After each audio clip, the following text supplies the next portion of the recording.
guys! Today I'm going to review I Walked with a Zombie. And out of their West Indian island comes a tale of terror and voodoo, of witchcraft and zombies.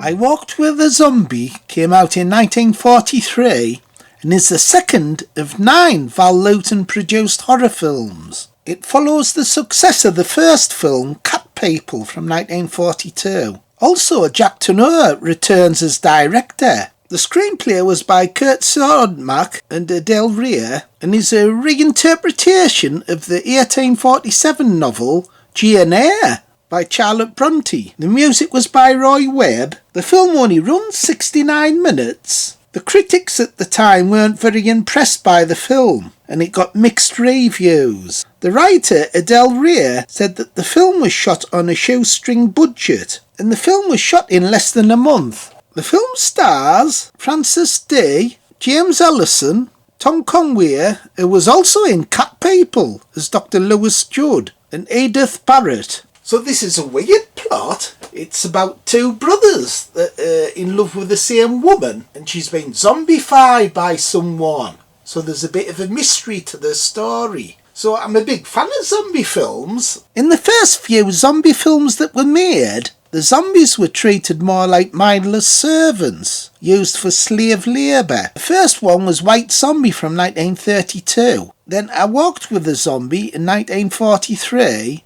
And Hammer Films made The Plague of the Zombie in 1966, which is a remake of White Zombie. However, this would all change when Night of the Living Dead was made in 1968, and it wrote the rules of what zombie films would be like afterwards, with the zombies being more flesh eaters and can be killed by being shot in the brain or set on fire. And later you would get more zombie films by George Romero, Lucio Fulci.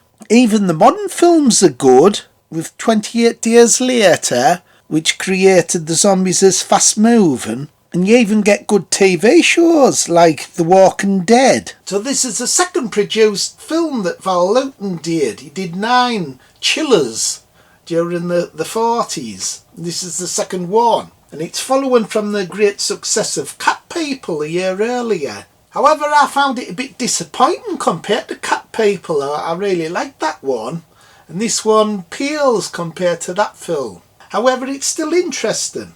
The thing is, there's not enough horror moments in this film, considering it's supposed to be a zombie film, which is quite a shame because the director's really good, Jacques, who also did Cat People and Night of the Demon in 1957. But there is some good directional touches to this film. The first scene where you see the main zombie, this big tall black dude with big bulging eyes.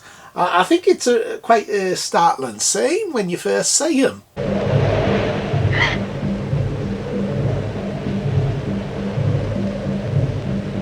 The scene where she hears a woman crying at night, that's quite well done as well. And the ending, where one of the major characters drowns with this zombified wife. So all them scenes were well shot.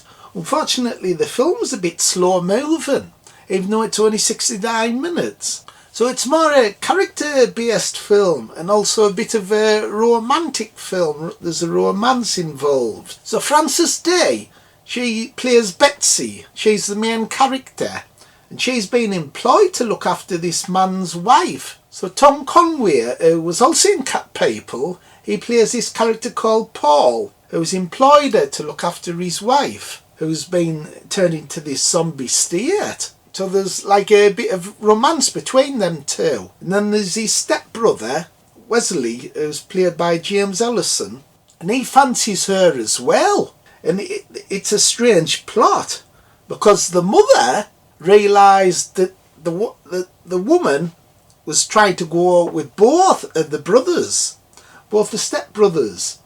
So what she did was get involved with this voodoo cult and turned her into a zombie for being a slut. What are you laughing at? So that fettled her. If you'll be good enough to take me to the Commissioner, Doctor, I think there'll be no need of an investigation. Hey, Phil, the mother sorted the bugger out. That'll take you for being a bloody slut. What the gang with both the bloody brothers?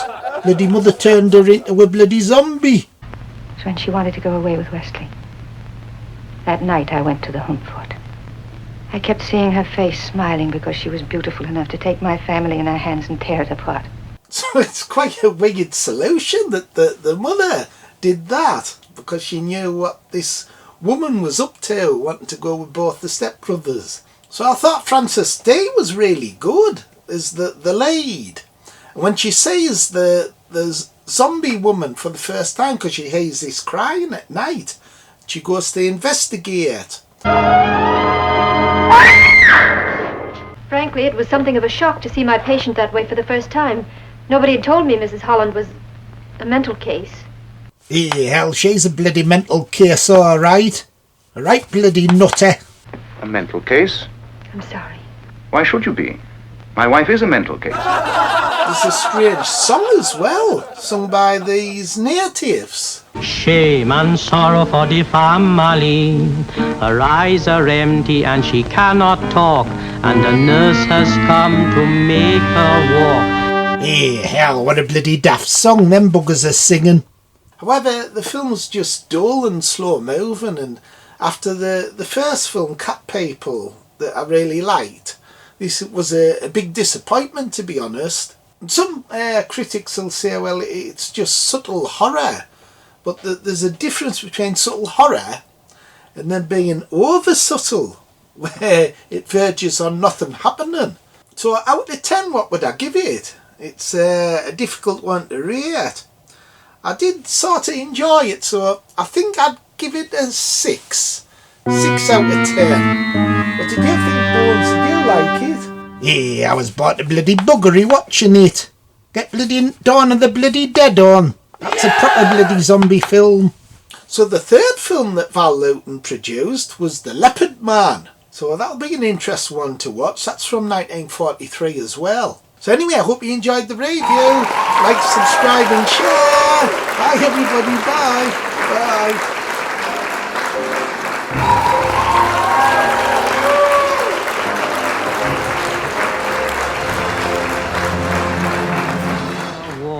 The brothers are lonely and the nurse is young. And now you must see that my song is sung. Ah, woe, ah, me. Shame and sorrow for the family. Ah. No, really dreadful. And I'm saying that to be kind because you will never, ever, ever have a career in singing.